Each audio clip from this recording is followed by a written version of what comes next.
So welcome to the panel on computer graphics and aerospace. We have a number of folks who have joined. So I'm actually going to share a quick presentation before turning it over to what is a really interesting group of gentlemen. For those of you who may not know me, there are a lot of people who don't. This Kasik guy is somebody who's been screwing around with computer graphics for longer than I care to admit. And I've gotten various honoraria and Boeing Senior Technical Fellow, ACM Fellow, all this stuff.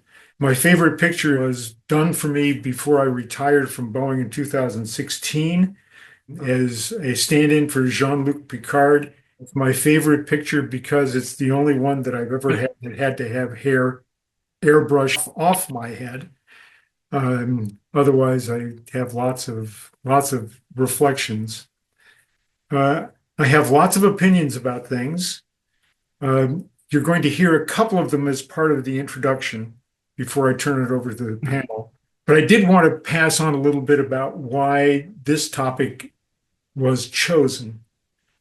Part of the incentive and the impetus to have a panel about computer graphics in aerospace was done from the late Bob Ellis, longtime SIGGRAPH member, who succeeded in not only working at Washington University in St. Louis, but also for the Boeing Company and Sun Microsystems, and has been another curmudgeon in the computer graphics space. He suggested the idea, and I got volunteered to organize it. But I think it's an important thing to discuss for SIGGRAPH in general. In fact, I hope it has longer legs than just this panel and the recording, because SIGGRAPH as an organization needs to hear it. Computer graphics has extraordinary applicability to not just film and electronic games and entertainment. It is a utility that is now absolutely part of the fabric of our everyday life. It has had broad applicability and will continue to have broad applicability, and it's just growing. Aerospace is a really interesting piece to cover because aerospace, and this is aeronautics and astronautics.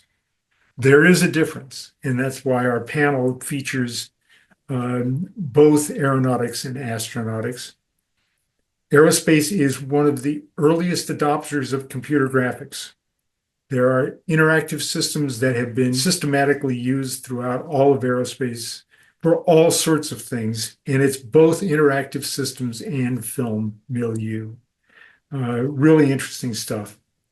As you'll hear from the panelists, use is still expanding. It's kind of like the universe, everybody. The universe is still expanding. Computer graphics use is still expanding. I have a couple of references that are in this piece, including a full issue on the early history of computer-aided design software. That's part of IEEE Annals. And then Mary Whitten, Chris Johnson, and I have been co-editing a column in computer graphics and applications called Visual Computing Origins.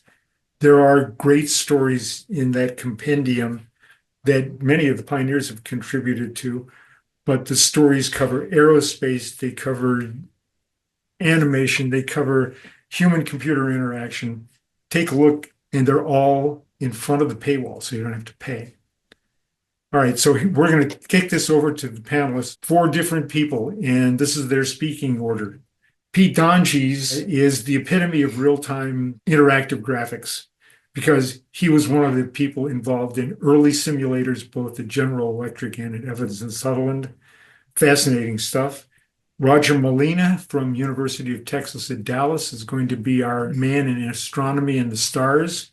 He has fascinating things that he's had to cover as an astronomer with extraordinary amounts of data and trying to figure out how to communicate that to the people who are doing astronomy research. Julian Gomez, who is pretty well known to the pioneers, worked at NASA Ames and JPL on really good examples of scientific visualization, again, dealing with large amounts of data. And Vladimir Karakusevic is a current Boeing employee. Thank goodness he's still employed because I do need my pension. And we're really happy with just the breadth of use of computer graphics and visualization in interactive visualization at Boeing. And Claudia's going to talk about that. So, to all of you that are listening in, thanks for joining the panel. I'm Pete Doenges with 33 years in real-time visual simulation. I had the good fortune to join a pioneering dream team in developing computer visuals for vehicle simulation. Visionaries back then searched for pivotal openings to do this. I'd also like to honor the sort of family-oriented organizational values in the title here, embodied in all the people I worked with.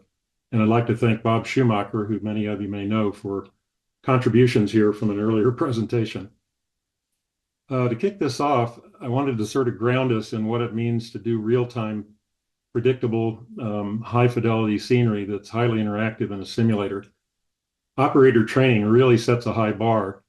If task loading of a trainee by a visual is sufficiently absorbing, then transfer of training is possible.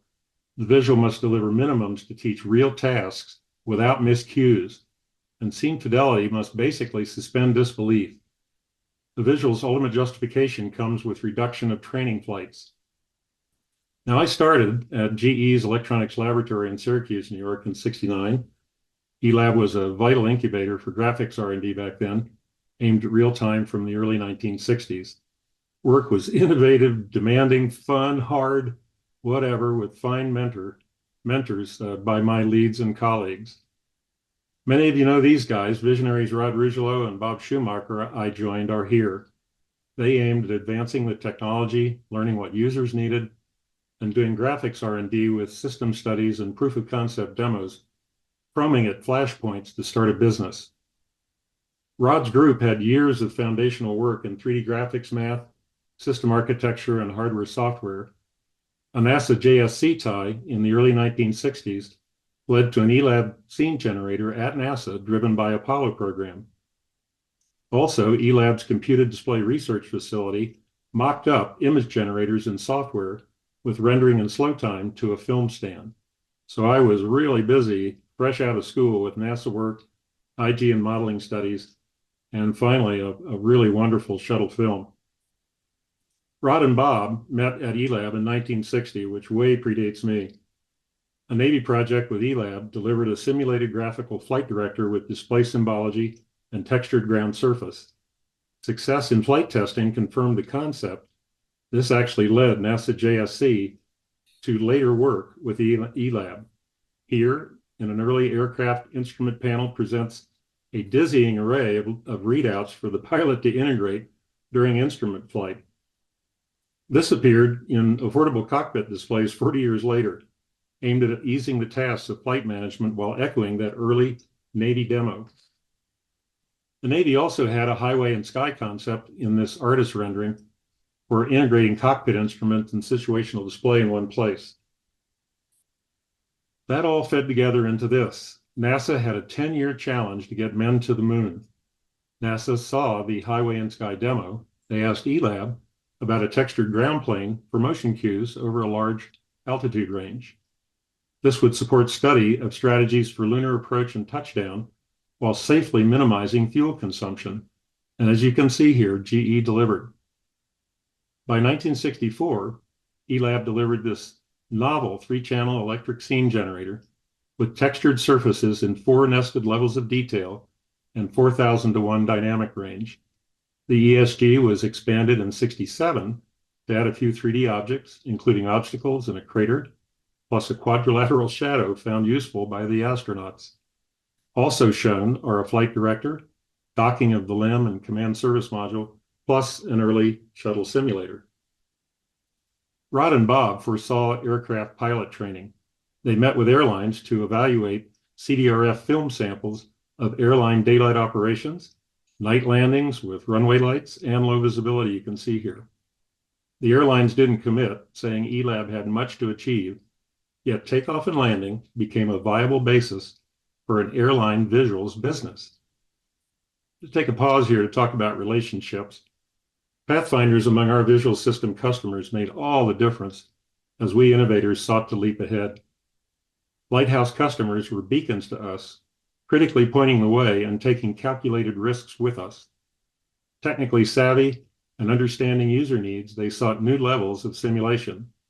They were tough in assessing our integrity and ability to do what we say. We often collaborated, so we greatly admired and valued their vision and trust. Dave and Ivan started ENS in 1968. They met Rod and Bob at NASA JSC to view scene generation as a potential inspiration for ENS visual simulation. By October 1972, Rod, Bob, and Ed Wild joined ENS to work on first products. Graphics engineers already in place with ENS helped on those early visuals. I joined in September 1973. A collaboration with KLM had already delivered the first of multiple Nova views for airline training by May 73.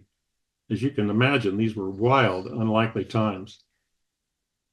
I helped develop what's called the KR 5-channel CT2 system for ship bridge R&D. A 3/4 circle panorama presented New York harbor scenes through the bridge windows. ENS shouldered this large, complex, first-of-a-kind daylight image generator with myriad difficult challenges. I also worked on NovaView SP1, CT3, and CT4.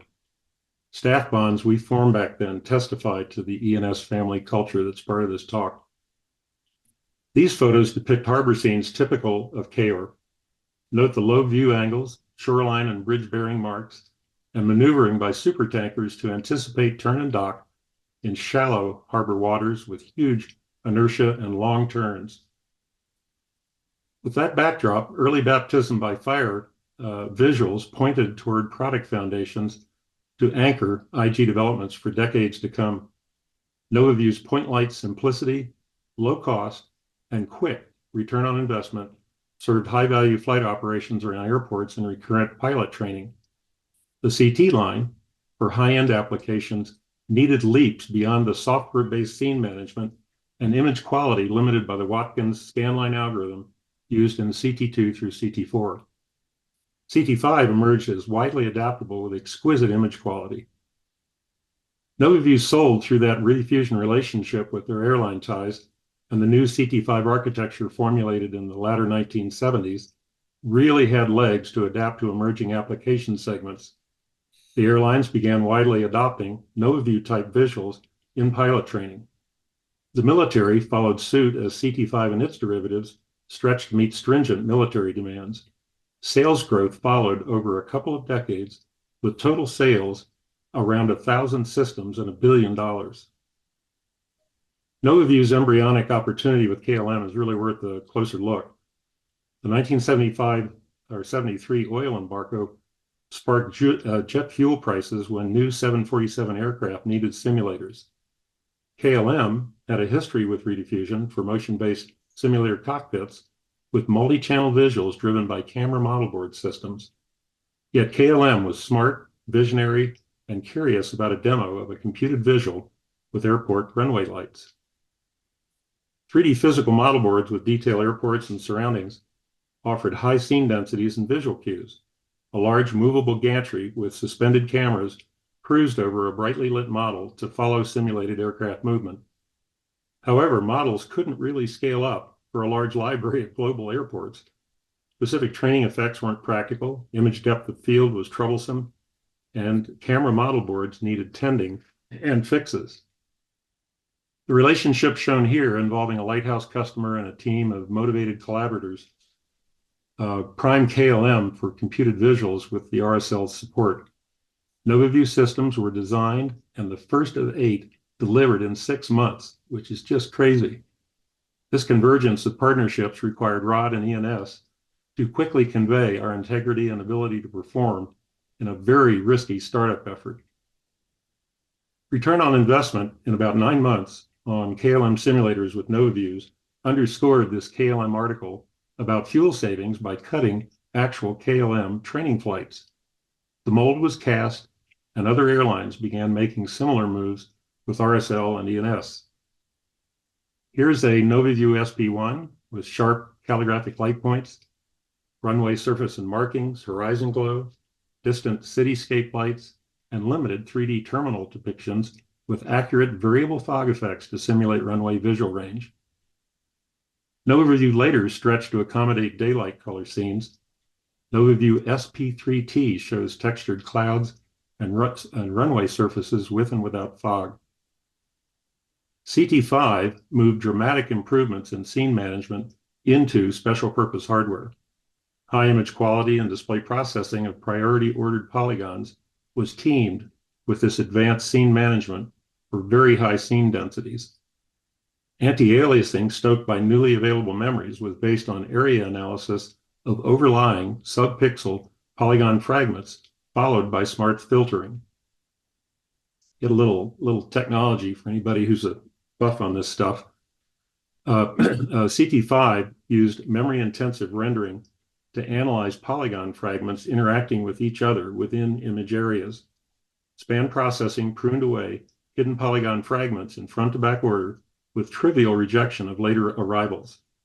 Scalable channel expansion and scalable pixel formats encourage small processing increases.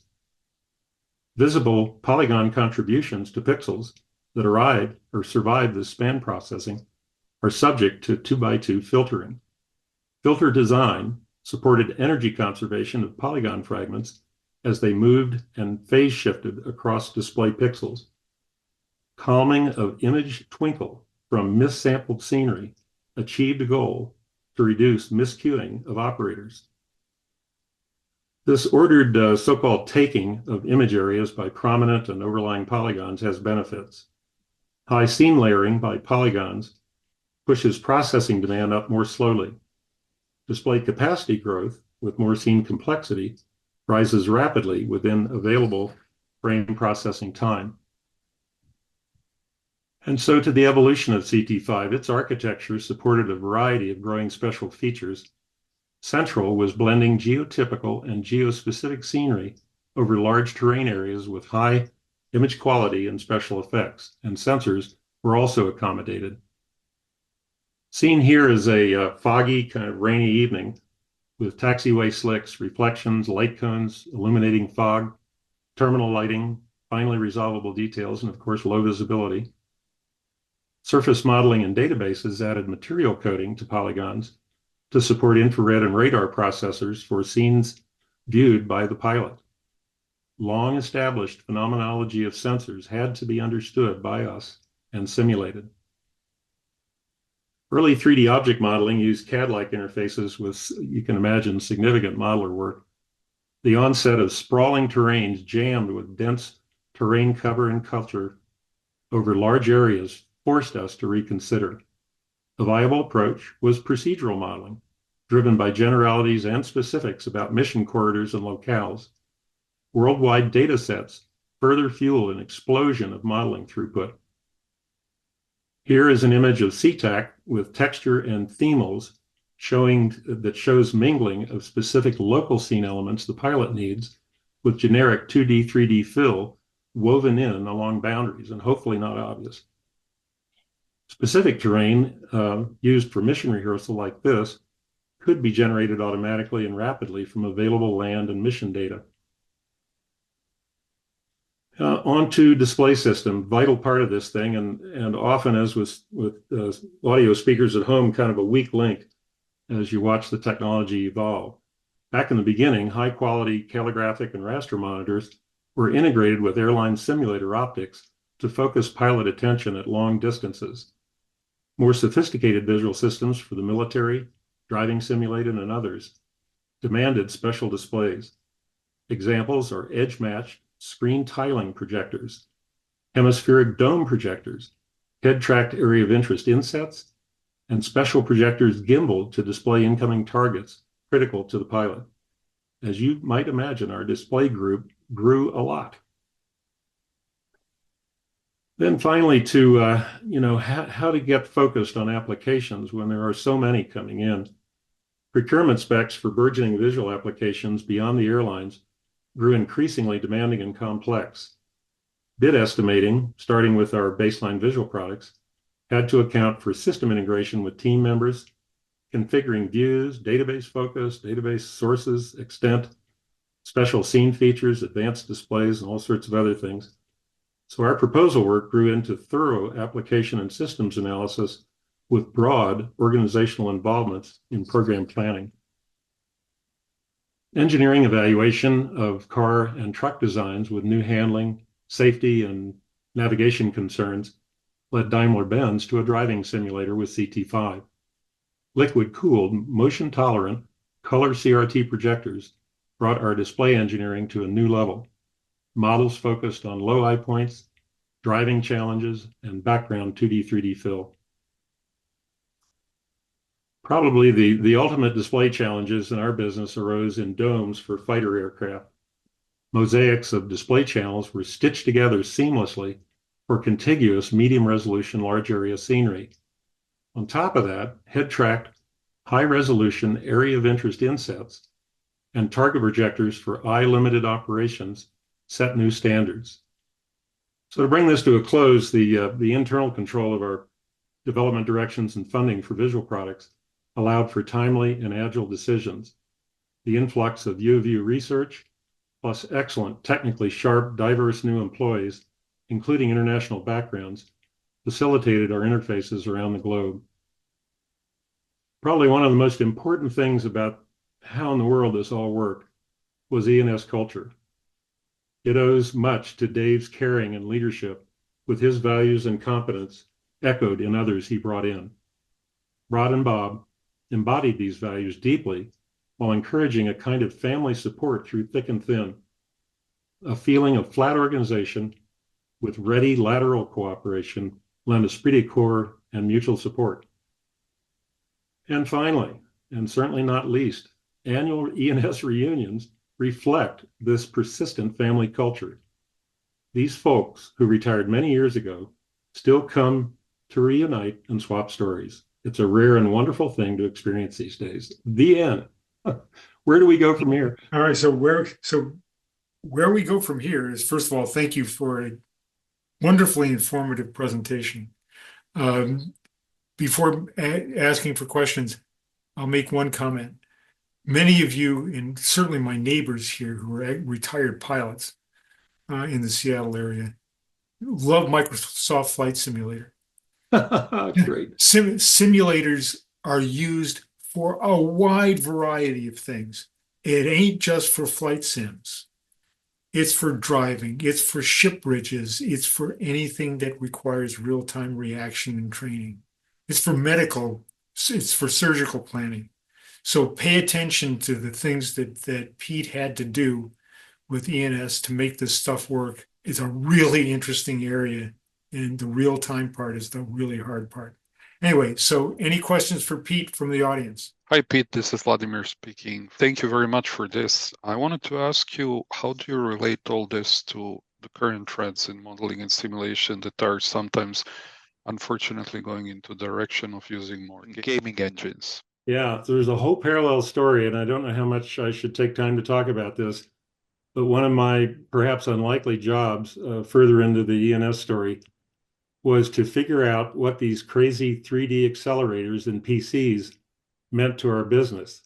Back in 1995, I assigned myself to go to what might have been the first game developers conference in San Jose at the convention center there. It was a wild collection of artists, who kind of predate all of the content development going into animated movies and games. And these guys were bonkers. They were artists inflamed with DirectX and the chance to send all kinds of crazy game-related data and situational dynamics into a pipeline in a PC with a plug-in accelerator board that would offer some kind of experience. And it was obviously very successful. Our religion at the time was fixed frame rates, high quality, lots of mission focus, sprawling areas, locales where you can focus in. Not the same problem exactly as computer games. Nevertheless, there were times I recall where I think Rod or Bob told me that some general had come in on a program review and mentioned that his son was tinkering around with these games on his PC with these accelerator boards and wondered if he could have some of that. So it was not, gaming cannot be dismissed. And since then, accelerators and all kinds of things to do with authoring game content have gone wildly forward. And I believe that I'm getting a little rusty here, but we actually took ATI or someone else's game technology and tried putting it into a lower end of our image generator line. It imposed a certain architectural and anti-aliasing and other constraints on what you can get from it, but it's certainly lower cost if you aren't too religious about trying to take on the problems that I've summarized in my pitch.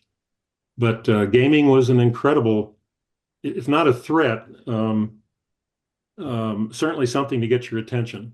And I think I remember a day when it came on the news or someone said that Microsoft Flight Simulator for F-15s or F-somethings, it was a Navy airplane, I'm sorry I've forgotten, had actually gotten flight certification for a certain small set of tasks that it was up to. And so I've honestly lost track of what happened to that. But if you look around today in the arcades and the front end of movies and God knows where, this stuff is everywhere. Yep. And it works good enough. It obviously attracts and absorbs people in big ways. I haven't fiddled with that stuff for a long time, so I can't give you a very current report, Vlad, on exactly where it all is. I just know when I walk out in public, it's amazing what's being done. Roger practiced. He did the smart thing. He performed the HCF instruction on his computer, and now things work. And there's extra credit if you know what HCF stands for. My background is in physics and astrophysics. I began using computer graphics as a student at MIT in 1968 in the X-ray astronomy group led by Sol Rappaport and Hale Bratt. We had very little data, so the graphs were very dotty. But yes, I have a lot of decades of experience.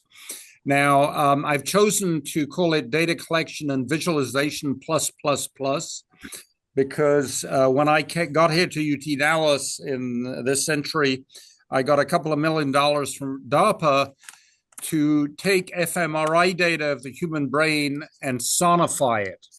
The computer graphics was great, but the scientists couldn't figure out what was going on. And so I moved to data sonification. Then I worked with Carol Christian at the Hubble Space Institute, and we did haptic maps that you could touch with your fingers. 6 months ago, I started working with an artist here who's been in Morocco, and we're actually converting data into smell because there's now a commercial keyboard where the different numbers, if you click on them, they'll emit a different smell as you're working on it. And this gets into a sort of neuroscience, really, of how we make sense of the world around us. And yes, fortunately, we have better eyes than other animals, but we also have other senses that provide us supplementary information that's often crucial. One of my key areas was I was the principal investigator for a NASA satellite called the Extreme Ultraviolet. We made the first map of the sky between 100 angstroms wavelength and 1,000 angstroms wavelength. And we were nearly canceled because the Nobel Prize winner called it the unobservable ultraviolet. Why waste taxpayers' money when there'd be nothing to see? Well, on the right, you can see the map of the stars we detected in this wavelength. And on the left, you can see the background, some of which is astronomical, but a lot of it is from the Earth's upper atmosphere. And so then you get into all the interesting complications of using computer graphics to filter data. Then in the 1980s, and I'm just going to acknowledge that one of the people that changed my life is Rejane Spitz, who's in this meeting. She was a world leader in computer graphics in Brazil. She came to work in my space sciences lab, and I became the editor of a journal at MIT Press called the Leonardo Journal, artists using in science and technology to make creative work. But if you just look at my background, when I started working as a PhD student at UC Berkeley in '72, we used photographic film. We actually flew photographic film on the space shuttle behind ultraviolet detectors. And then we had to scan them and then convert them into digital data and use computer graphics to study the structures. During that period, I filed a patent to detect what was called a microchannel plate detector. It's kind of like a pixel detector, but it was in the very, very early days. And I became involved in the SIGGRAPH community just so naturally. Looking back, it was just a happy family. SIGGRAPH brought people from different engineering business. One of the key people at SIGGRAPH was Tom Linehan, who died recently, that some of you may have known, who went on to work at a big architecture company here in Texas, where he introduced virtual reality simulations of buildings and a lot of the advanced computer graphics methods in architecture.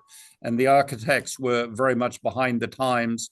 He went on to head the Ringling School of Art in Florida.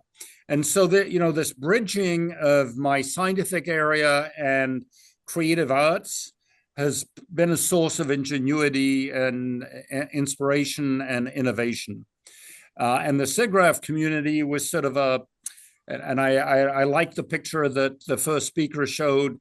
We would meet every year. We'd talk to each other. We'd invent new committees.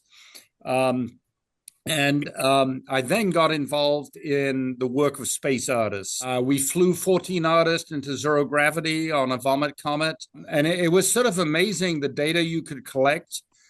We had a Spanish artist who actually created augmented reality experience in zero gravity. Good luck. Yes, you got space sick. And so this whole issue, NSF now calls it convergence research, where you bring different disciplines together on difficult problems. And that's just been what I've done from day one. I started doing computer graphics using data collected on film. But then we really, over that 30, 40-year period, just saw the wonderful experience of having more and more data sets at different wavelengths. We could compare structures at different wavelengths. And since I've been here, as I just mentioned earlier, DARPA funded us to sonify fMRI maps of the human brains. It was for post-traumatic stress analysis for military veterans. And they'd been funding all the imaging data and the graphics data of all this fMRI data, but it's just the brain is a tangled mess. And it turned out by listening to the data, we could figure out if someone had a post-traumatic stress and in what part of brain it was. 2 years ago, a group of students here, we submitted a proposal to NASA. They had provided a VR model of the Martian surface. And so we had to build VR models to solve problems on the surface of Mars. And watching the students, it was just so wonderful to see them not realizing they were using computer graphics to explore Mars in virtual reality. More recently, I worked with a group at NASA Houston. We called it Sensing Deep Space Pandora's Cluster.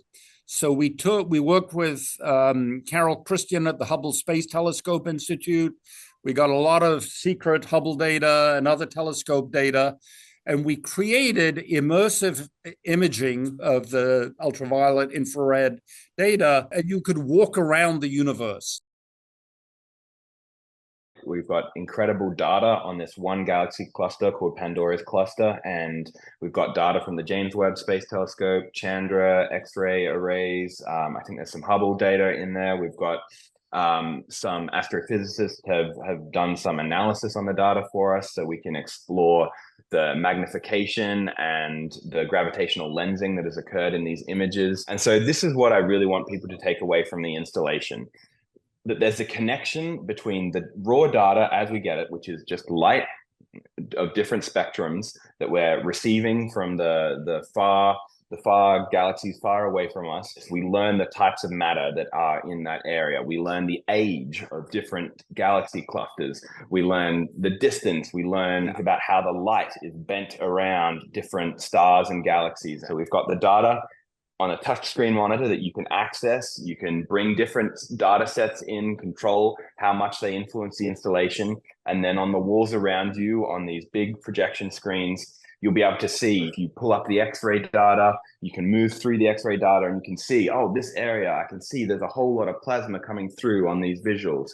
And this is going to be reflected in the audio too. We're going to have surround sound set up in the room, and you'll be able to move this data through different artistic transformations. So like you might want to hear what that plasma sounds like as you move through this field of data. You can hear areas where there's more of this plasma sound coming through, or you could move it into the visual domain and see areas, or you could be looking at physical gas that we can see with our eyes, or the magnification of certain areas, the bending of the light, and that's all going to be translated into this like immersive experience. Some of you may know Donna Cox, who used to be at the Center for Supercomputing at the University of Illinois, and she did the first planetarium VR walkthrough of astrophysical data.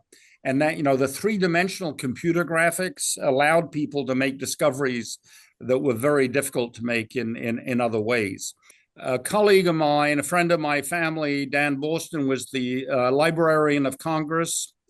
He was a very famous historian of science, and he made this sort of joke at a big astrophysics conference, actually Astronautics Congress. We've gone from a world that was meaning rich and data poor to one that is data rich and meaning poor. Making sense of big data sets is just hell. And he analogized that it was an epistemological transformation as profound as realizing the Earth went around the sun and the sun didn't go around the Earth. And I think we underestimate how we're now living in this world where data is just pouring in through our computers. We're converting it to images, sounds, and in my case, and smells, touch with Carol Christian. And so I think we're at the beginning of the computer graphics age. And that's where, when I was asked to join this panel, I said yes. Another sort of theoretical concept was that I'd like to get on the radar. A colleague of mine, Ramon Gardons, was on the United Nations Climate Control Commission, and he said, humans are over-focused on phenomena on human scales.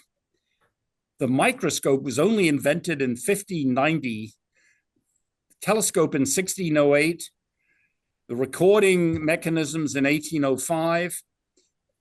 We've only been understanding the universe at the relevant scales for the last, pick a number, 100 years.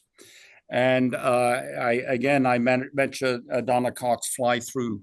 And I think we forget how biased our understanding of the world is, because we've studied things at human scales for thousands of years, and only things from the nanoscale to the larger scale in the last 50 years. And that's where, again, I just want to restate, I think we're at the Bronze Age of computer graphics, pick an analogy. We've left the Stone Age, but I think SIGGRAPH needs to rethink and re-expand its vision of things. Now, finally, I'm just going to conclude. 95% of the universe does not emit light of any kind. We now have X-ray telescopes, infrared telescopes, ultraviolet telescopes. We've mapped everything that emits light, but we now know that 95% of it is dark matter, dark energy, and does not emit light. And so, one of the problems is, how do you figure out what's going on when you're imaging things that don't emit light? And this is where I think the other Bronze Age we're in is you can now use artificial intelligence to find structures and data and convert it into images. And I think we're at a very early stage of AI. It's getting cheaper and quicker, but not smarter, wiser, and more imaginative. Well, anyway, let's not get into the Paris summit on AI this week. But it's true, you can now use AI to find patterns in data in ways that we used to use computer graphics, and then you can convert it to images. And we can convert it to experience in any human sense. And I've been in zero gravity on the vomit comets, and I realized that I have a sense of where the edge of my body is. In zero gravity, you cannot sense where the edge of your body is. And a lot of astronauts report this strange feeling that their body expands to the edge of the room. So making sense of data is more complicated than we think. I mentioned here Joanne Kuchera-Morin at UC Santa Barbara, who has this amazing allosphere where you can go through visualizations of three-dimensional molecules and atoms. You can go inside an atom and look out through the data. The Allosphere Research Facility, which is in Ealing's Hall in the California Nanosystems Institute. We know how to represent information, very complex mathematics. Information is becoming so large, so complex, so hard to hold on to. What would it be like if you could generate, control, and transform very complex information like quantum mechanics and fluid dynamics, the way a composer or an artist makes a work of art?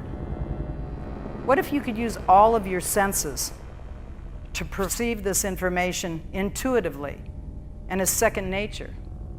And what if we could make the computer a natural extension of ourselves? I was part of the group in Plymouth in England, the Cognitive Innovation Lab, and I got very involved there, as I mentioned, with Carol Christian at the Hubble Institute, doing tactile maps of data. And it's frightening. With your fingers, if you're feeling something that's rough, well, it just looks like noise in visualization. But with your fingers, you detect patterns that are very difficult to see with the human eye. Now, my colleagues in astronomy are using neutrino telescopes. We can now detect things in the center of the sun, gravitational waves. And so we still use computer graphics and visualization. And, you know, it's amazing how people say, oh yeah, computer graphics, how boring. No, we're just getting going. I'm Scott Gresham Lancaster, one of the associate researchers here at the Art Science Lab at University of Texas at Dallas.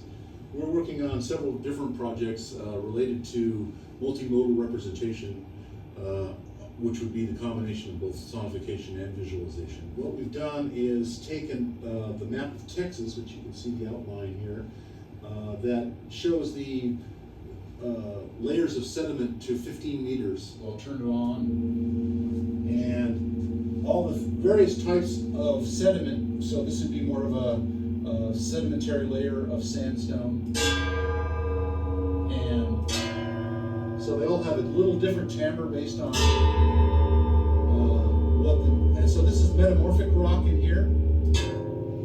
It's much denser, so it has a different kind of quality. This is a fully metamorphic granite.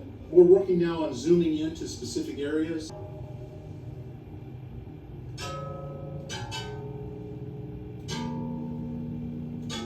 So thank you very much, Roger. That's really interesting stuff, I've got to say. Well, and you can hear my enthusiasm. You know, I feel like I'm still 18 years old. Just getting going, trying to use computer graphics to figure things out. Is Rajan there? Can you turn your microphone on? Rajani? Yes. Are you there? Yes, I'm here. Okay, so you're a strange person. Tell us about, in a few sentences, about what you did in computer graphics in Brazil. Okay, all right. in the beginning of the computer graphics age in Brazil, I tried to open the students' eyes to the potential of combining a very inspirational, very delicate and a poetic kind of understanding. And I wanted to combine all kinds of clay and dust and sounds and everything I could with the aseptic. And I actually presented this at SIGGRAPH, Dirty Hands on the Keyboard. That was the title of my talk, and many people did not understand Dirty Hands on the Keyboard. And that was about clay and dust and noise and glitches. Thank you, Rajan. What year was that? That was, I started teaching computer graphics in '84. Thank you, Roger, for this. Now, the thing that I'm looking at here is that you got smell in the keyboard, but then I'm also thinking about, smell in AR, smell in VR. Where do you see yourself going with that? We think the human beings were designed to understand the universe. No, we were designed to survive on Earth. Vision is a sense that allowed us to survive on Earth. But if we really want to understand the Earth itself, what's underneath us in the atmosphere, we need to use all the senses available.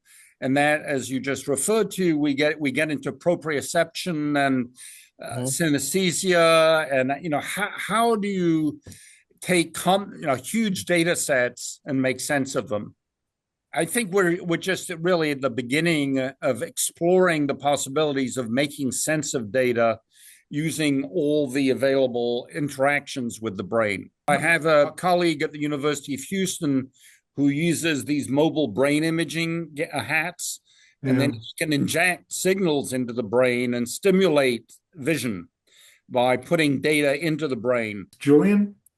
So I'm focusing more on the early days of visualization at NASA. Of course, the Jet Propulsion Lab. Fresh out of college, went to the JPL graphics lab, didn't know what I was getting myself into. It was a fairly intense environment, of course, being basically apprenticed to Jim Blinn, who sent me off to grad school. This time afterwards, I went back to Ames, NASA Ames, to work on scientific visualization.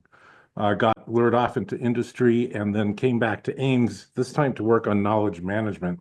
Which is, we see this transmogrification of massive data, but also the character of the data is changing. There's new kinds of data to look at.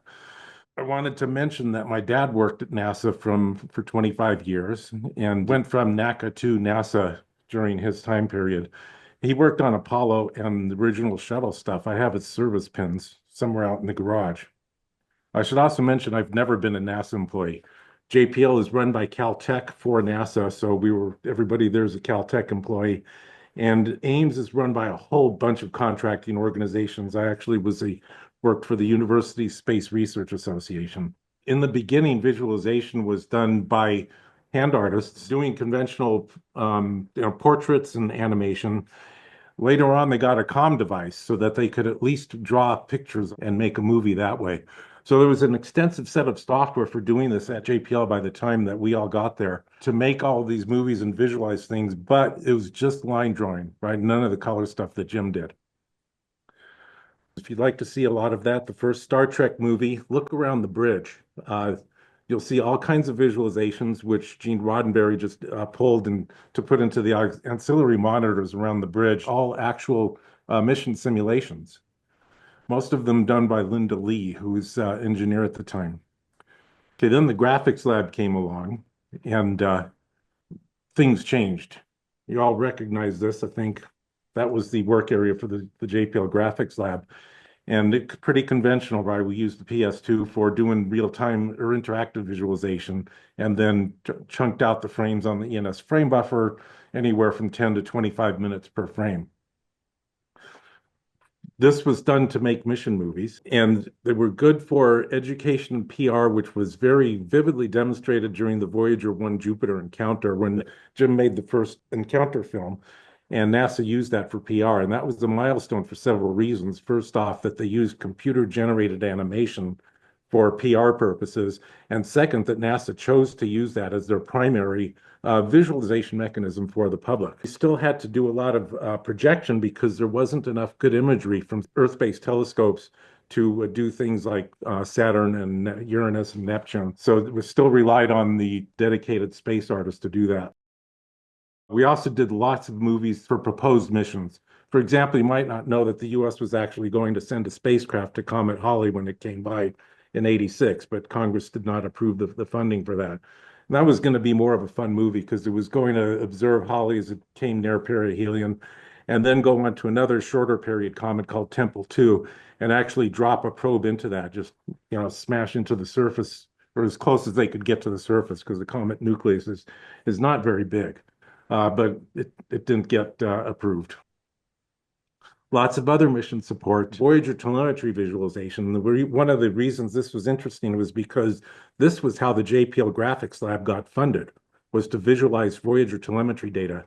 It wasn't to do movies, it was to do engineering data. This was relayed to me by Bob Holzman, who was the founder of the JPL graphics lab, and Mike Sanders, who was one of the higher up people on the Voyager mission, that the original justification came this route. The visualization was really important because obviously you got to look at things from a different viewpoint, right? The instruments on board the spacecraft only give you their viewpoints. You can't have somebody hanging around following the spacecraft around. And you can get a better understanding of what's happening with a mission. For example, watching the instruments move around on the science platform as the spacecraft is doing something. This turns out to be critically important, which I'll tell you about in a minute. Other stuff is things that you couldn't do. This is late 70s, remember. One of the projects I did was visualizing the surface of Venus from Pioneer Venus side-looking radar data. And this was the first 3D view of Venus, well, a computer graphics view, right, using the SLR data. And then this software got adapted, and I did a visualization of the Monterey Bay seafloor from side-looking sonar data. And again, this is the first time they do a visualization. 40 years later, all this stuff you just get from Google Maps, but back then it was quite a bit of work. A couple of reasons visualization turned out to be really critical. The Voyager 1 Jupiter encounter, so Charlie Colhase, who was the mission sequence director, he was in charge of what instruments were going to do what and when during the encounter.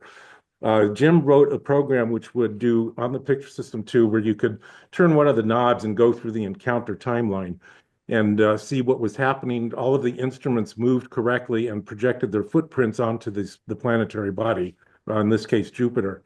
And Charlie was playing around with it one day and noticed that the large video camera was going to be obstructed by one of the other instruments during the encounter.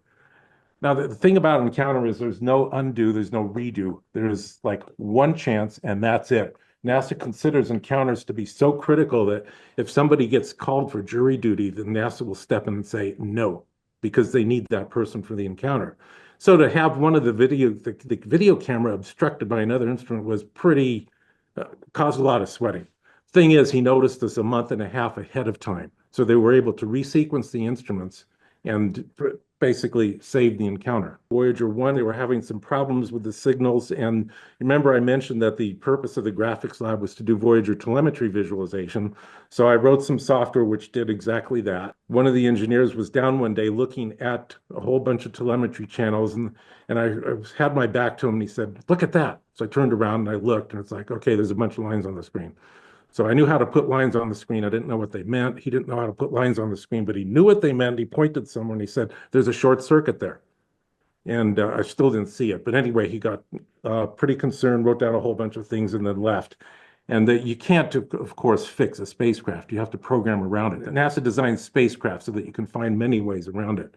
Now, I'm bringing up both of these so-called saves because both of them happened because of visualization. Voyager planning started in the 60s, and there were, of course, thousands, maybe millions of pages of printout detailing what was going to happen during the mission. But it wasn't until Charlie was playing with an interactive graphics program that he saw the problem.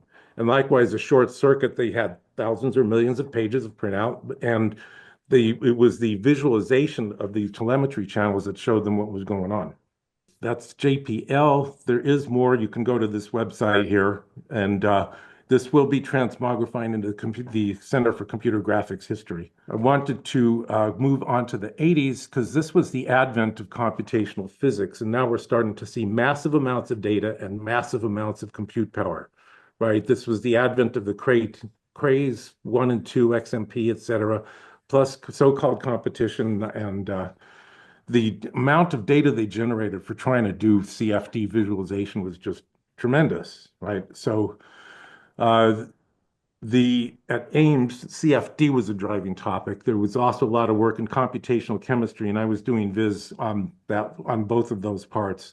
NASA built this numerical aerodynamic simulation facility. It's now called the Supercomputer Center, and this is where all of those supercomputers you heard about went.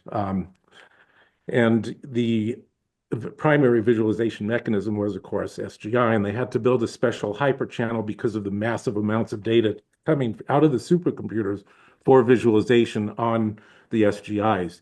Peter Buning at Ames wrote this plot 3D for doing CFD visualization.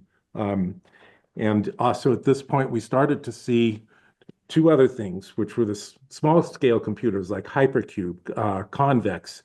And I wanted to call these smaller Cray computers Crayolas, but there was a trademark problem. So instead, I ended up calling them Crayettes. Anyway, they were lots cheaper, less performance, but perhaps more, certainly more affordable. And then we also started to see authoring programs for scientific visualization, like Ohio State's APE, Stardust AVS, arguably FIGS. Ames was always a fun, well, back then it was a fun place to be. So I used to conduct tours of the facility. And I just set up a tour, invite 30 people at a time to come by, and we'd spend an afternoon walking around the base. And then I arranged with the various labs there to have these tours. So some people were lucky enough to do this. I went back to Ames a couple decades later, and I was not able to do it because it was post 9/11. Post 9/11 was when the shift started to go over towards massive amounts of knowledge, not just data. And I like to say that the 20th century was about data, the 21st century is about knowledge. So I was working on Digital Shuttle, and this was a safety program in NASA, part of the Engineering Complex Systems program. Late 90s, they've discovered a crack in one of the fuel lines for the orbiter fleet, the space shuttle orbiters. They had to ground the fleet, and they couldn't find the blueprints, the drawings for the fuel system. And because of the way NASA works, it's like stuff is scattered all around all the contractors. And of course, many people who worked on the design of the shuttle had retired or weren't even around anymore. So they finally found the drawings in a business in Huntsville, Alabama, and were able to correct the problem. But at this point, NASA realized we can't have this. We can't have all of our knowledge scattered all over the globe, and started to build the Digital Shuttle, which was supposed to be a portal to everything known about the orbiter. Now, there was a movement afloat at the time, human-centered computing. The thing is, it's still focused on 2D. So can you imagine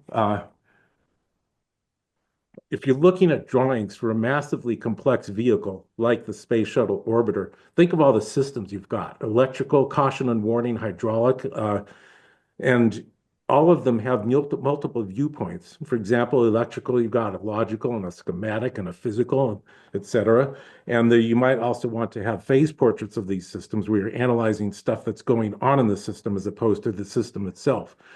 And if you're trying to navigate it, this is what I called simultaneous multiple parallel navigation, because you're looking at multiple renderings of these different systems in different ways, all at the same time, and navigating through them. And as you try to do that interactively, you can't do that on a flat screen. So I was focused on VR because that was the technology at the time.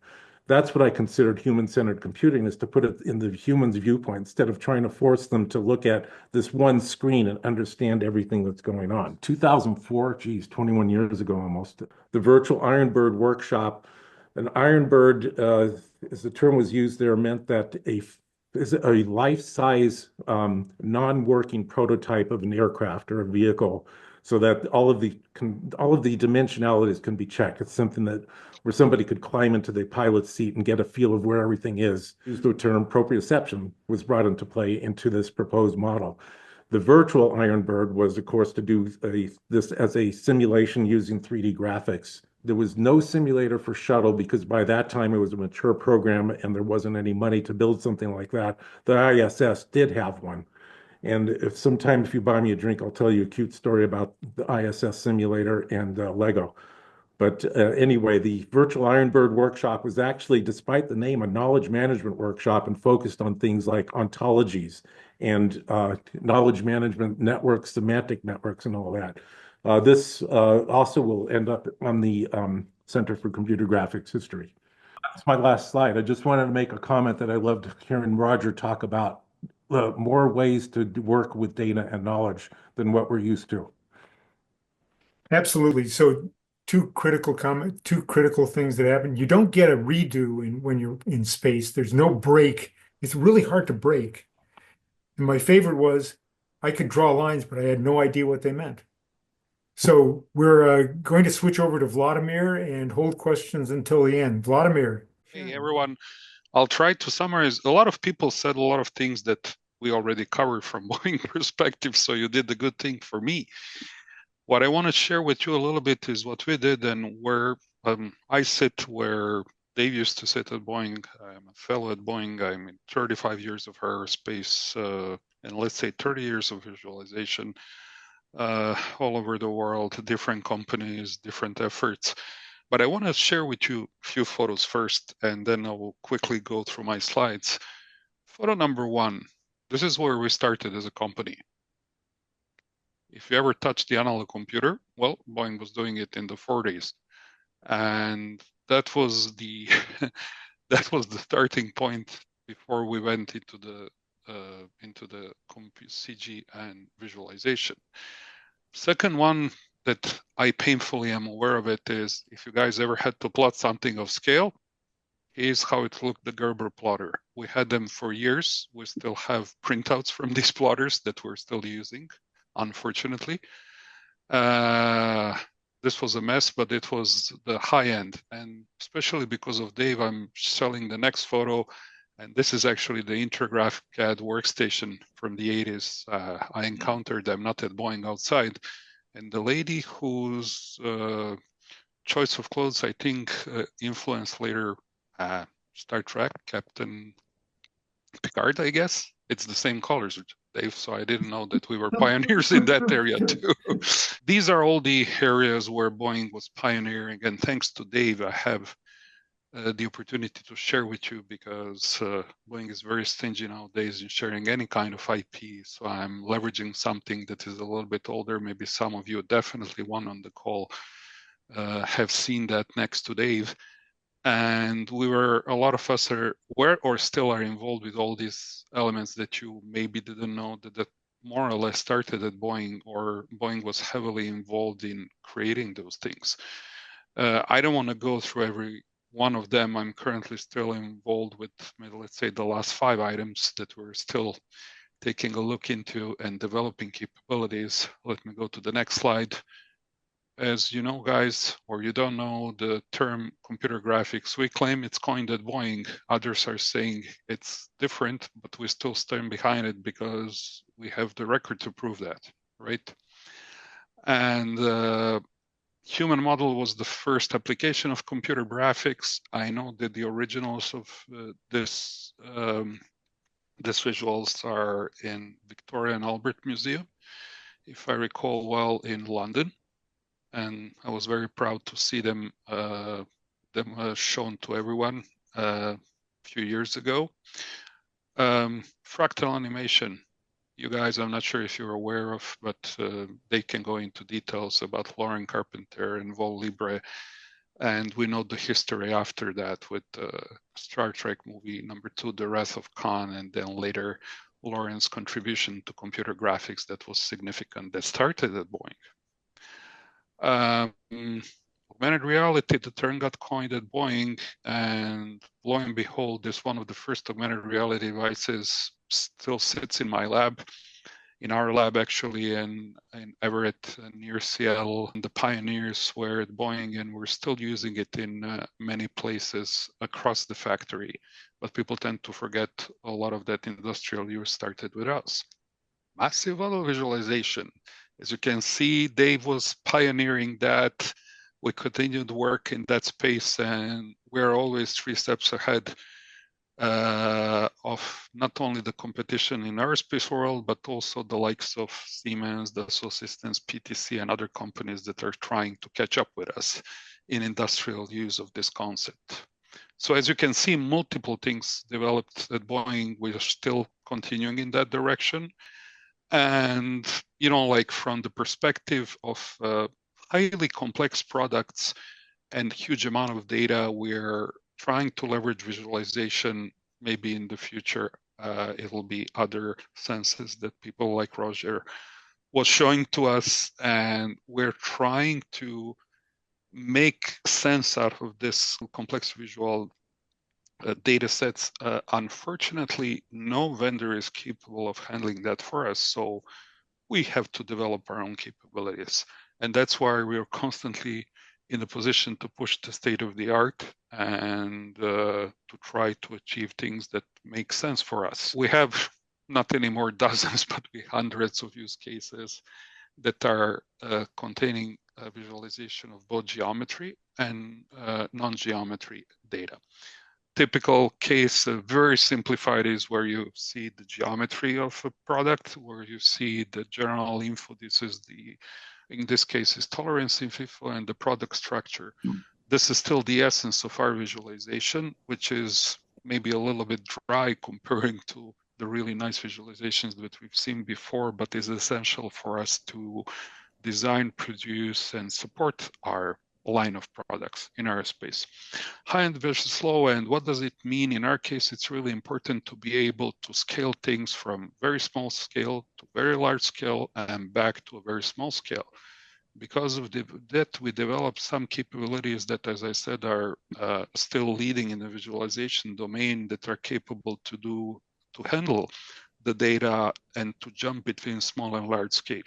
Today, it's easy if you're using Google Maps or Google Earth, which is even better, for example, to try to do that, you know, like zoom in on the house on the Earth, then zoom out to the whole Earth and zoom back to the house on Earth. Well, we were doing that since the early 90s, and on a very similar original case, which was going from, I think, scale, remind me if I'm correct, from the scale of a house on Earth to the whole solar system and back to the house on Earth, which we generated as a tool called Fly-Through at the time. And now, after 20 plus years, we're still working on that concept.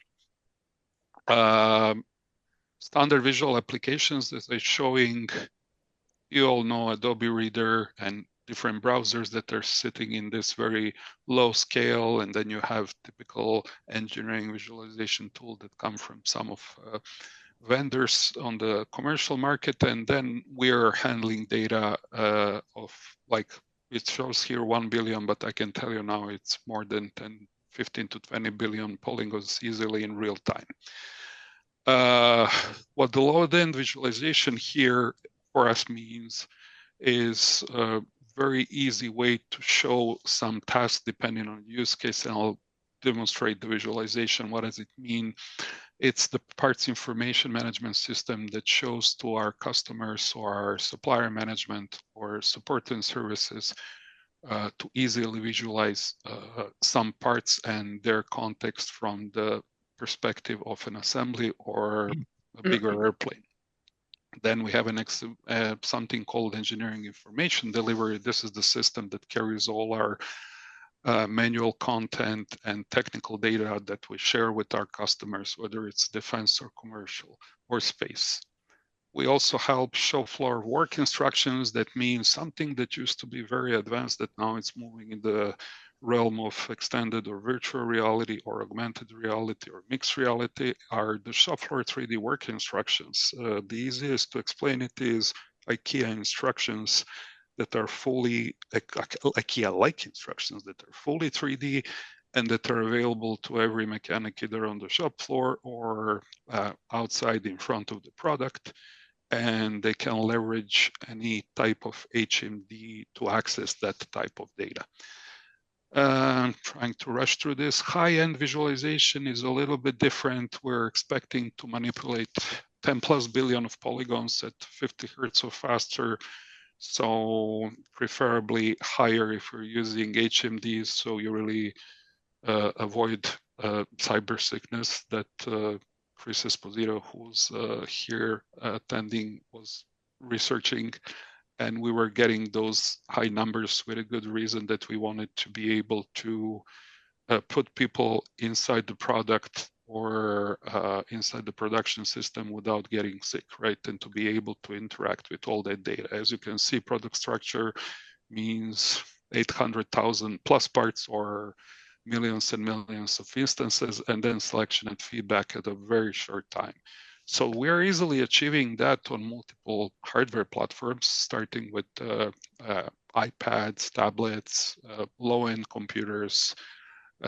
Because of the some tricks in development, I won't go into that. And there are multiple use cases, as you can see. I don't want to go through the details, but it's across all the life cycle of all the gamut of products that we're having in space products, aviation products, etc. These are the typical views of this high scale. Some images from this very large scale products that we use. We can show the whole airplane with all the details. Notice please that rendering is done not with the real color of parts. Everything would be just purely gray or greenish. We're insisting on giving the random different colors so the important pieces are visibly distinctive, so we know what we're seeing in front of us. We're using it, as you can see, we can visualize the whole airplane or a fleet of airplanes if you want to, with the same hardware that I was describing before. We don't need any super high power computing or anything like that for those visualizations. And we're using that heavily, for example, for something called product data reviews, in which we're basically looking how to put things together, how to produce them, how to put them together, whether everything fits together. And these are the massive use cases, and I'm just using one because of the scale. So what is in general important from the perspective of aerospace industry is being able to visualize large quantity of data at very high speed, and to be able to switch between different scales. Typically, that type of capability doesn't exist in the commercial off-the-shelf world, so you have to develop it on your own. And I think we're still successful in that. That, in addition to everything you previous panelists were saying, I think gives you a little bit of the flavor of high-end industrial use of visualization that, as I shown you, started in late 40s with analog computers. Thank you, Vladimir. I'd like to thank everybody for hanging in there. There have been 35, 36 people consistently. I got involved with aerospace and didn't realize at all just what a cool field it is, because it involves every technology you can possibly imagine, from material science through huge amounts of data to understand space. And we're just trying to help people understand things, ultimately with visualization. The panelists have made some really good points about looking at highly complex data in both abstract and not in both abstract methods, just looking at collections of lines, etc., to things that look like reality. What Pete did with the flight simulators in the 80s was terrific. What Vladimir's doing with the looking at airplanes and parts, great stuff. What we don't have is looking at different modalities and having a vocabulary for how to infer meaning. When you look at something that is real, you can understand what it is, but smelling it, touching it, understanding the different senses, even hearing things requires a vocabulary. I think SIGGRAPH can get involved in stuff like that because we've been pushing the interactive and the multisensory stuff for decades. Let's get back to it. Anyway, questions from the audience. I've got a question for Vlad. Yep. How do you relate that incredible visualization of an airplane to dynamic studies of fuselage flex and stress and all that sort of thing? Yeah. Well, we're trying to right now. Unfortunately, this is still separate. So you end up with multiple, and I hate to use it, but I have to use it here, digital twins. One is representing geometry. One is representing what you're describing is the model that's called finite element model that we use Right. for structural analysis.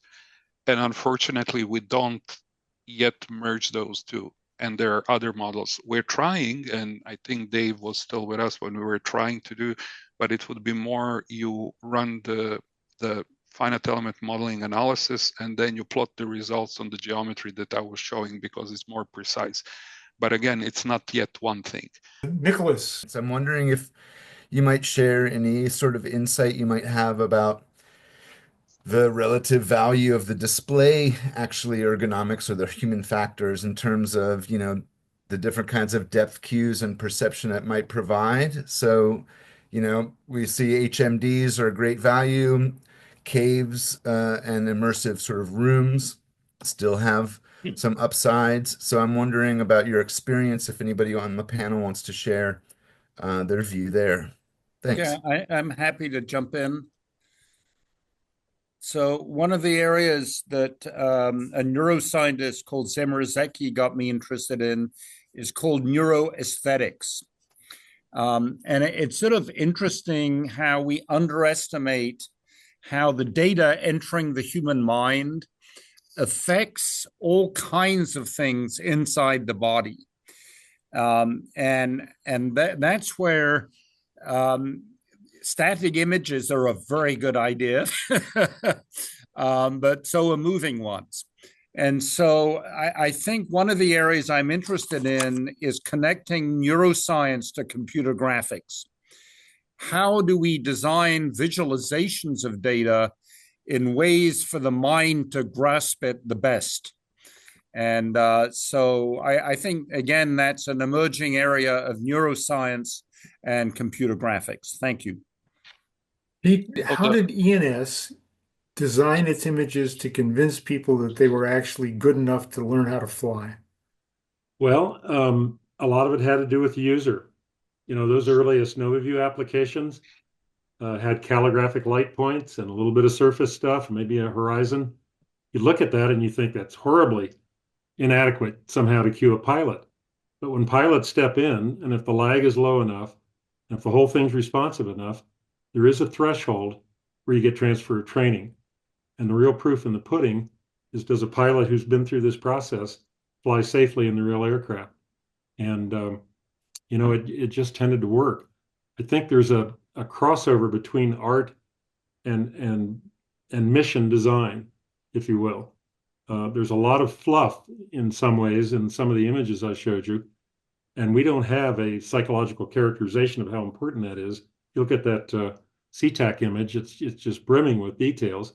Does the pilot need all of that? Probably not to make a landing. But we view the challenge to be sort of, at least back at the time, to be unbound.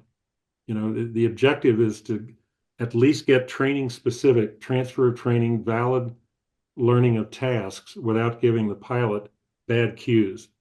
A bad cue could be winking imagery in the image that gives the pilot a clue to avoid something when in real world you wouldn't have reached that threshold. So we're trying to design out all of the aliasing of the entire experience, to be sure that that the pilot is safe when he steps into a real aircraft. And the airlines themselves, I think, end up deciding whether the transfer of training has been reached.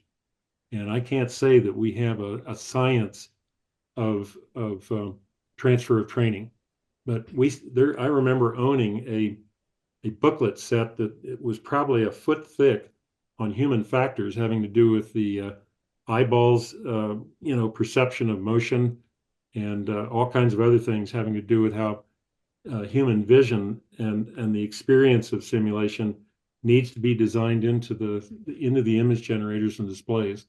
So I may be rambling a bit here, but I don't think there's a hard science that allowed us to take all the human factors knowledge we designed into the product and actually test it out scientifically. I think the airlines and military decided when they had enough to do the job. Two quick comments there, Nicholas. Comment number one. One of my collaborators for a long time is a guy named Brian Fisher, who's at least on my screen someplace. And Brian is a person who studies the psychology of how people use computer graphics images. Oh my God, it's you, Brian. So there is a fine book that was written by a guy named Marcello Massaroni. It's called The Psychology of Graphic Images. It is a lovely read to understand how you design graphic images to communicate different concepts and the like. The other is that many things turn out to be task-oriented. In some tasks, you can do better with a flat screen, as Pete mentioned, but that flat screen has to have acceptable performance to allow you to perform those tasks. Certainly one of the things that I did back in the day when I was working at Boeing is run an experiment to actually do consistent primitive task performance in different visual environments. We discovered that performance really made a big difference. Anyway, Julian. My question's for Pete, because you made a comment about doing the bidding for these systems, the simulators you were building. So this is tangential for computer graphics, what comes back around to it, because all of these factors you mentioned sound like it creates something huge. And back in those days, you didn't have spreadsheets.